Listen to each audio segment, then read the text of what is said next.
Well, hello, and thanks for watching another episode of ARFCOM News, your twice-weekly dose of the finest 2A propaganda. Last week, a 3-judge panel of the Fifth Circuit ruled that silencers are not arms. Okie dokie, so if they're not arms, then I think it's fair to say they are not firearms, right? I mean, not even an ATF lawyer could look you in the eye and say something can be a firearm and not be an arm. And I'd agree silencers are definitely not firearms, so that means there is no reason for them to be restricted in the 1934 National Firearms Act, right? Or the 1968 Gun Control Act.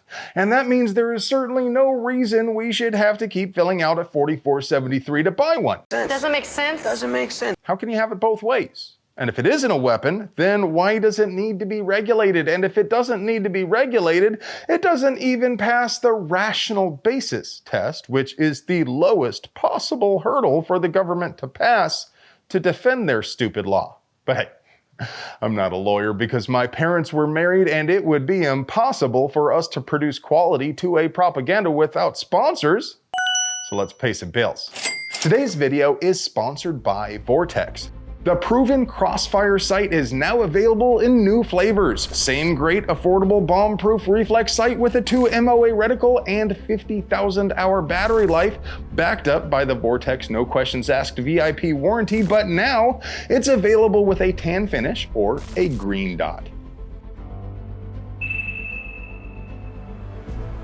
And by 1776 Insurance. Most homeowners insurance policies only cover up to $2,500 for firearms. I don't know about you, but I've got more than that in just optics. 1776 gives you comprehensive coverage against breakage, theft, fire, and burglary for all your guns, and you don't even have to give them your serial numbers.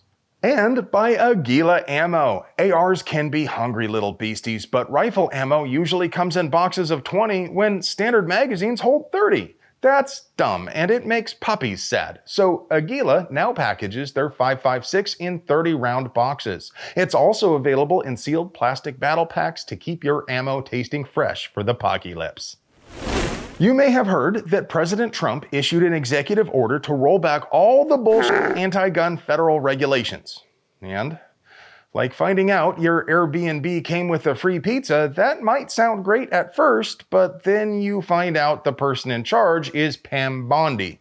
She's the Florida Attorney General who supported Florida's red flag law, the bumpy boy ban, open carry, and even defended the audaciously unconstitutional ban on adults under 21 owning guns at all.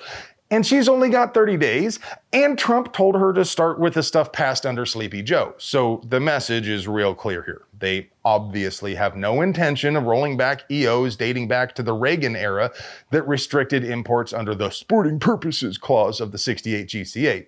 But hey, I'll take what I can get for now. You often hear gun owners talking about how some hypothetical future authoritarian government might confiscate our guns. And when I say that, I think a lot of people might imagine heavily armed government agents going door to door and dragging people into the streets and taking their guns. But I'm here to tell you, local cops are enforcing unconstitutional laws every day. Mostly against dirtbags who are breaking perfectly constitutional laws against doing burgles and stuff like that. But the way local cops find out about the other charges they can charge these fine gentlemen with are through unclassified memos the ATF sends to only law enforcement agencies. I mean, without an ATF bulletin, do you think a local cop would have any idea what this is? In a recent such memo, which was leaked to AmmoLand and the GOA, they refer to a forced reset device for AKs as a machine gun conversion device, though. And that is yet another example of their continued defiance of federal courts, because they've already been ordered to stop pretending that forced reset triggers are actually machine guns, because they're not. But that's overlooking the even funnier part, which is how effectively these bulletins would function as a guide for anybody looking to squirt some of these projects at home. Because they didn't actually have to list all the file names of the projects for local cops to be able to identify the shapes. And all of these memos leak, often within a few days of being issued. So hey, shout out to the local cops who leak the Fed memos.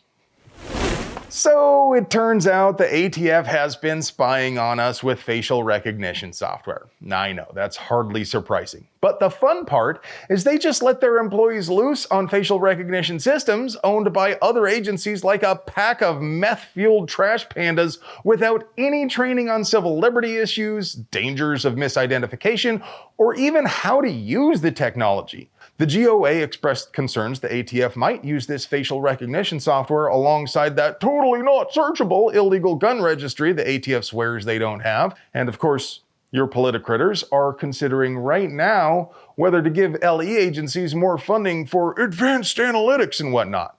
So consider this your reminder to go to donate.gunowners.org right now and shell out a few clams. Come on, you're just going to spend that money on Punisher skull grips for your 1911 anyway, weren't you? Well, friends, I have some bad news for you. It appears you may have donated to gun control lobbyists. Settle down, don't kill the messenger. I'm not impugning your character. I'm sure you never meant to. I know you're decent folks and whatnot, but nevertheless, it turns out your tax money has been funding control freak groups. It's not so simple as Nancy Pelosi just handing David Hogg a big bag of cash, though. The relationships are somewhat complex, but a website called datarepublican.com helpfully organized it into an easily navigated visual chart. And the practical upshot is that various organizations which receive large amounts of tax money turn around and donate some of that money to charitable funds and foundations and other money laundering schemes. Then those intermediary groups turn around and donate it to groups such as Everytown and Giffords. And as if you even had to ask, yes, it appears USAID's fingerprints are all over this too.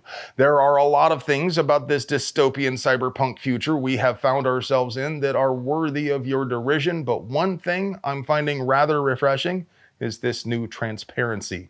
The scumbags have nowhere to hide, for now at least. I think moving forward, if we are to have any semblance of freedom, we must insist on total transparency for government and business. What do you folks think? Should elites be allowed to move billions of dollars around secretly as donations? Or is that just a fancy way to spell bribe? And now for your moment of Zen.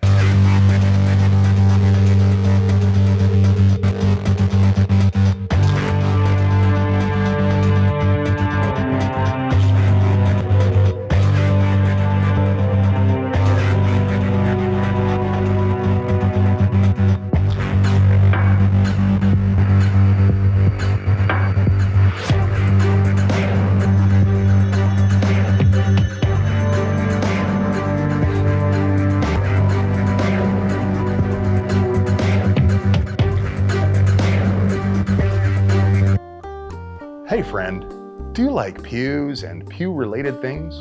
Would you like to help us keep delivering you?